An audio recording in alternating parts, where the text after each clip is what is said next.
저는 오랜 동안 인생 실패자로 빚더미에 앉아서 마구 떠내려갔던 지난 시절이 있었어요. 교회를 열심히 다니는데도 왜 내 삶은 고단하고 팍팍한지, 성경에 선포한 수많은 하나님의 약속들, 설교 강단에서 축복의 말씀을 쏟아부었던 목회자들이 답을 해주지 않았죠.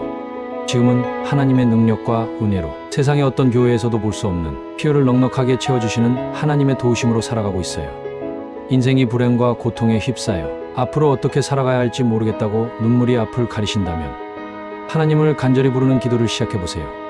한치 앞을 알 수 없는 마지막이 가까워지고 있는 이때에 오랫동안 고생의 떡과 슬픔의 눈물을 마시며 살았던 인생 선배로서 하나님의 축복으로 어떻게 이렇게 놀라운 삶을 살게 되었는지 고통받고 있는 크리스천들에게 알려주고 싶어서 이 책을 쓰게 되었어요. 당신도 이 책을 통해 형통하고 행복한 삶을 살게 되면 좋겠습니다. 크리스천 영성학교 신목사의 행복을 잃어버린 크리스천입니다.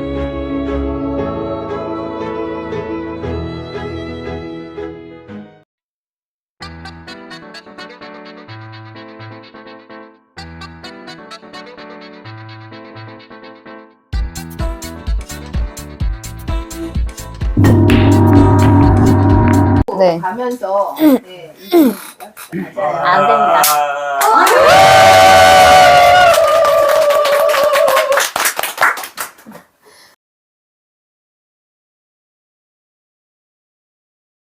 목사님 주변에 들어보면 예배나 기도회 혹은 찬양 집회, 부흥성회에 가서 은혜가 충만했는데 내 삶으로 돌아가면 금방 식어서 아쉽다는 분들이 많아요.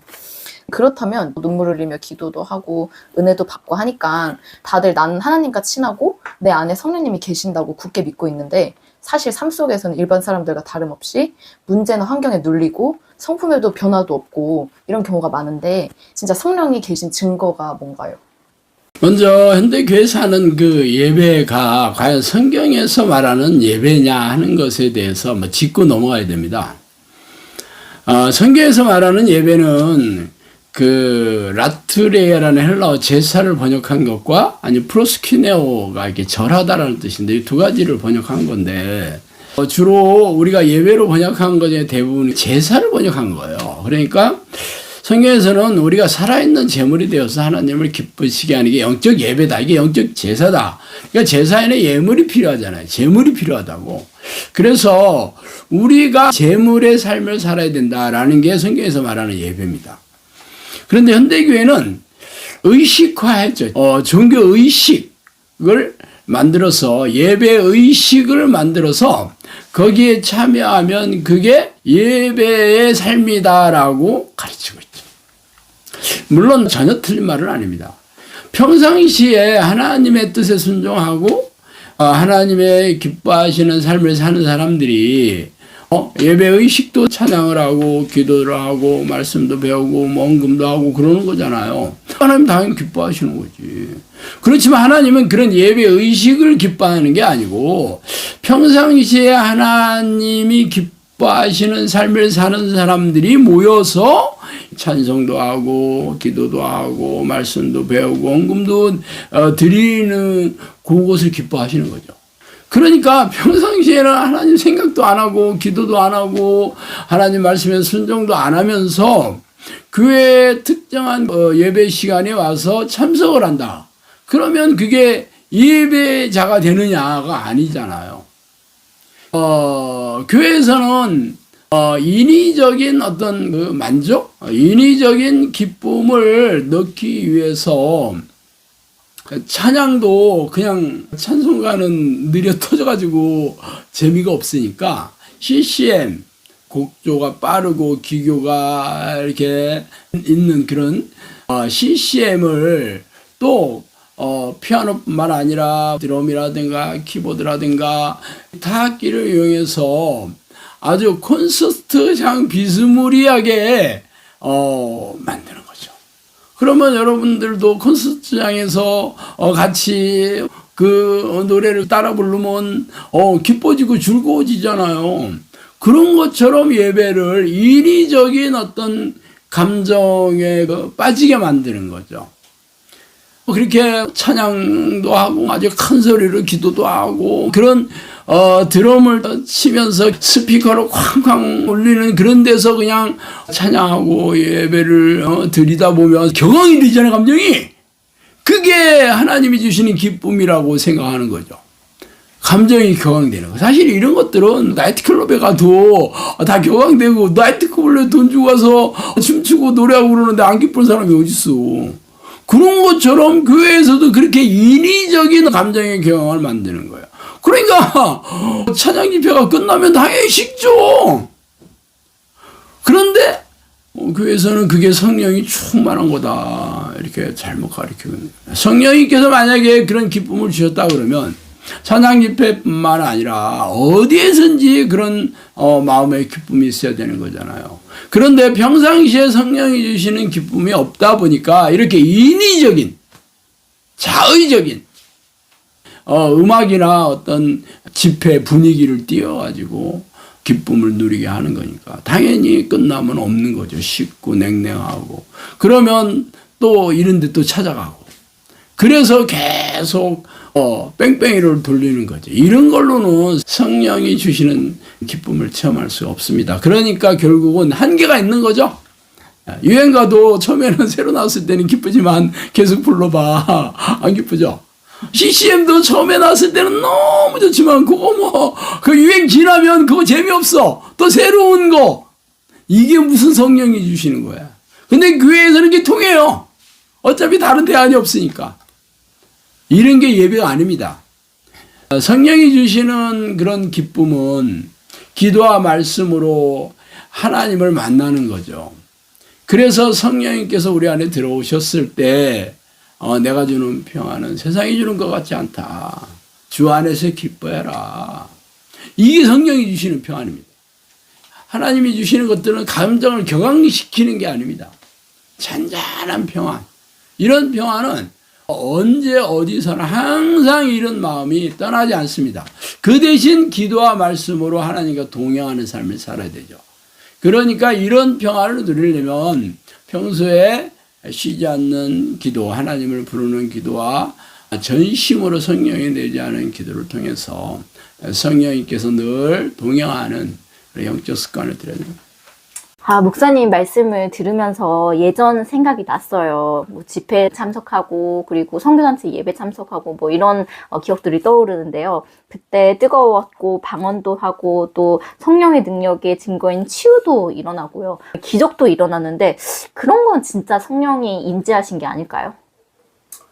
사실 그런 찬양 집회에서도 방언이 막 터지고 막 눈물의 회개가 터지고 또 뭐 여러 가지 치유도 일어나고 그러면 사람들이 다 성령님께서 임재한 거다 다 그렇게 얘기를 하죠.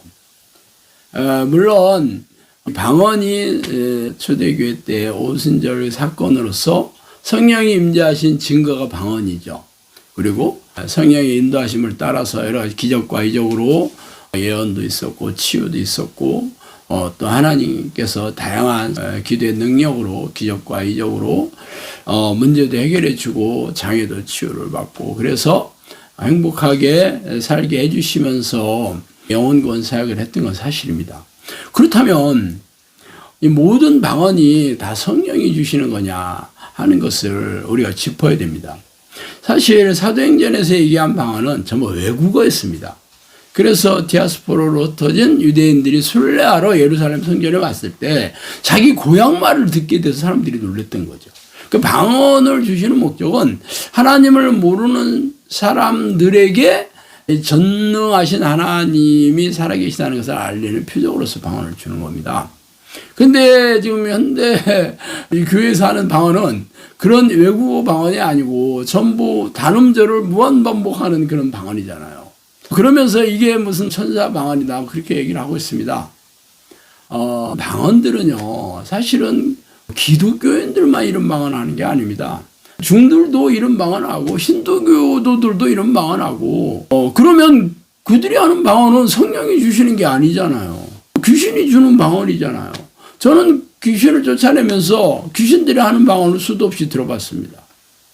그렇기 때문에 단음자를 무한 반복한다 해서 이거는 하나님이 주시는 방언이다. 그것을 인정하지 못한다 하더라도 이게 이런 류의 단음절을 무한 반복하는 그런 말들은 귀신들도 얼마든지 할 수 있다는 것을 사람들이 인정을 해야 되는데 거기에 대해서 저는 무지하잖아요. 교회에서 그런 얘기를 가르마를 타주지도 않고 그러니까 본인들이 나는 이렇게 해서 성령을 받았는데 하고 철석같이 믿고 있는데 어느 날 이게 아닐 수도 있다 하면 사람들이 하면서 아주 뜨겁게 하잖아요. 인정하려고를 하지 않아요. 그래서 제가 말씀드리는 거는 그러면 초대교회 사람들은 방언만 했냐? 그렇지 않잖아요. 그 사람들은 기적과 이적으로 귀신을 쫓아내고 병도 고치고 여러 가지 능력도 행했잖아요. 근데 이 시대의 교인들은 평생 방언만 해, 평생. 아무 능력도 없어. 방언을 주는 목적은 성령님께서 살아계시는 것을 세상 사람들에게 전도하려고 하는 목적으로 주는 거예요. 그러니까 뭐 아니래. 방언으로 기도를 하면 영어로 그냥 깊어진다는 거야.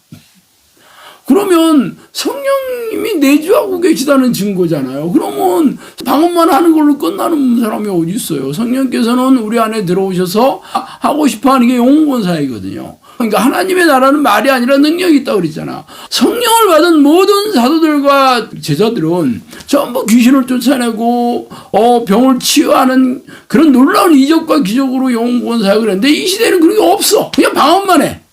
그리고 방언하는 사람들도 사실은 문제가 엄청나게 많아요. 문제 해결도 안 되고 여러 가지 불행한 사건으로 고통스러워하다가 죽는 사람들이 얼마나 많습니까? 그러니까 이런 신비한 것들은 방언이 됐든지 아니면 또 신비한 현상들도 많이 일어나죠.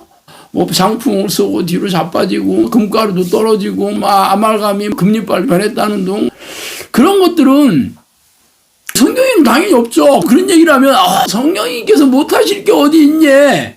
그러면 성령님께서 그런 신비한 사건을 일으키는 목적이 뭐예요? 전부 어떤 목적이 있을 거 아니에요. 사람들 깜짝 쇼하려고 그런 건 아니잖아요. 전부 영혼권 사역을 하기 위해서 하나님이 주시는 그런 능력들 아닙니까? 그렇지만 귀신들도 능력도 엄청나게 많거든요. 성경에도 이 사탄들이 그들만의 놀라운 기사와 능력을 행할 수 있다라고 얘기하고 그렇게 해서 사람들을 미혹한다고 하잖아요. 그런데 본인들이 하는 거는 성경에도 없을 뿐만 아니라 또 성령의 열매도 없고 또 영권 사역에 필요한 것들도 아니야. 그냥 깜짝 쇼만 하는 거야. 그런 게 성령님께서 할 이유가 있겠어요? 근데 현대교회는 전부 미혹이 돼 있어가지고 아무런 열매도 없고 영혼권 사역에 아무런 도움이 되지 않고 그거 하는 목사들이 이름 알리고 추종하는 세력들을 모으려고 하는 용도로만 쓰이고 있잖아요. 이게 무슨 성령의 능력이겠어요? 그래서 분별하셔야 된다는 거예요. 첫 번째, 성경적인가? 두 번째, 성령의 열매가 있니? 성령의 열매는 그들이 거룩하게 변화하고 영혼권 사역이 일어나야 된다는 거죠. 사람들이 하나님을 믿고 또 그들이 제자를 양육하고 그래서 성령의 역사가 흥왕해야 되는 거죠. 그렇지 않고 깜짝 쇼하는 사람들이 모여서 자랑이 나르다니고 간증이 나르다니고 이런 사람들은 오래 가지 않습니다. 그 전에 대단했던 사람들 지금 다 사라진 사람들이 얼마나 많습니까? 이렇게 분별하시면 됩니다. 우리가 믿고 있는 하나님이 전지전능하신 분이며 과거나 현재나 살아계셔서 동일하게 역사하는 분이라는 것을 믿고 계신가요? 고질병과 불치병을 고치고 죽은 자가 살아나는 일은 성경에만 나오는 일이고 하나님을 믿는 현대 교회에서는 기적이 일어나는 일이 거의 없다는 차가운 현실을 깨닫고 질병을 기도로 고치는 일은 교회 안팎의 창궐한 가짜 치유 사역자들이나 하는 일이라고 치부하고 계시지는 않은가요? 저는 하나님을 부르는 기도를 하고 나서 2000번이 넘는 기적을 체험하였으며 기도로 고질병과 불치병을 고치고 장애가 회복되는 사역, 예수님과 제자들이 한 사역을 따라서 하고 있어요. 크리스천 영성학교에서 기도 훈련을 받은 사람들에게 일어난 기적의 실화, 이렇게 놀라운 하나님의 역사가 현대를 살아가는 우리에게도 동일하게 일어난다는 것을 알리고 싶어 이 책을 쓰게 되었어요. 기도로 고질병과 불치병이 치유된 113인의 체험담입니다.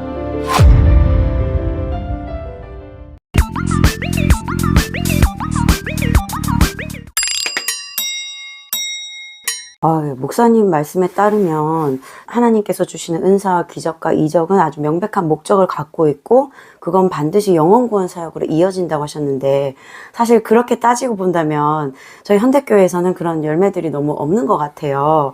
그러면 도대체 어쩌다가 우리가 이렇게 됐을까 생각을 하게 되는데 저는 그 시작이 바로 예수 그리스도를 주라 시인하면 구원을 받는다. 영접 기도하면 즉시 성령이 들어온다. 이 가르침 때문인 것 같은데 이제 그것이 잘못됐다면 저는 어떻게 해야 성령님을 제대로 모실 수 있을까요? 영접 기도와 영접은 다른 거예요. 영접하다라는 말은 예수님을 그리스도이자 하나님이자 나의 주인으로 나의 왕으로 받아들인다는 뜻이에요. 물론 영접 기도가 그걸 받아들이겠다고 결심하는 내용이고 진짜 내가 전심으로 한 건 사실이지. 그렇지만 그렇게 하면서 하는 거는 별개잖아요. 예수님을 나의 하나님이자 나의 아버지자 나의 그리스도로 나의 주인으로 영접하며 산다는 것은 날마다 내가 죽어야 된다는 거잖아요. 그분이 주인이면 나는 종인 거잖아. 그래서 사도 바울은 내가 그리스도와 함께 십자가에 못 박혔나니 이제부터 내가 사는 것이 아니고 내 안에 계신 예수님이 사는 거다라는 고백을 했고 날마다 내가 죽노라고 그렇게 얘기하지 않았습니까? 그러면 날마다 내가 죽어야 되고 내 안에 계신 그리스도가 살아야 되는 게 전인격적으로 영접하며 사는 삶입니다.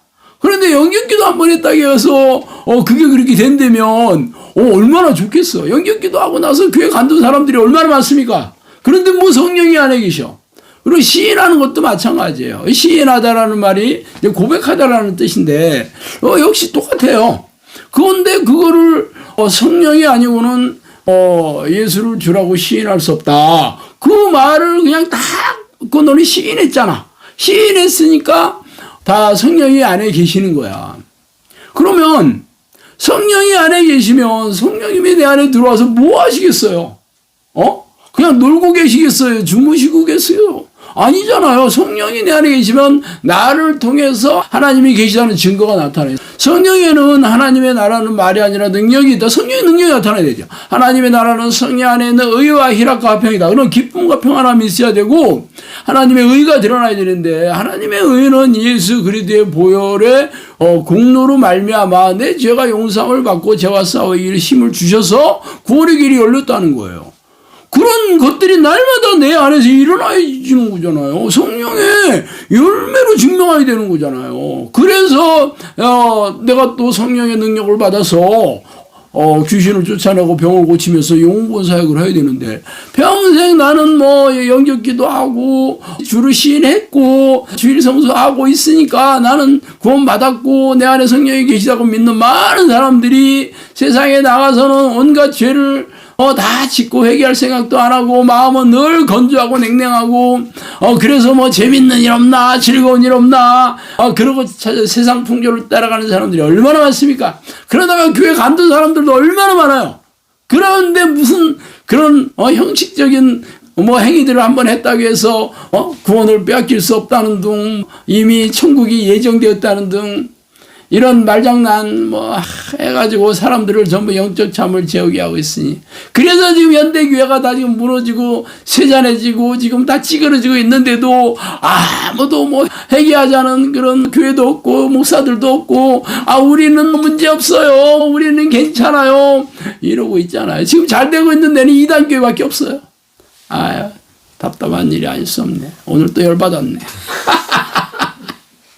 자, 오늘은 이걸 끝내. 목사님, 저도 되돌아보니까 내가 하나님을 믿었고 예수 그리스도가 내 주 되심을 시인하고 고백했으니까 구원받았고 성령님이 내 안에 계시다고 생각하니까 내 삶 속에서 하나님을 주인으로 삼고 예배자의 삶을 살기보다는 성령 충만받고 은혜 충만받으려고 집회를 많이 따라다녔던 것 같아요. 그러나 이제는 성령이 내주하는 기도 말씀으로 예배자의 삶을 살도록 하겠습니다. 예!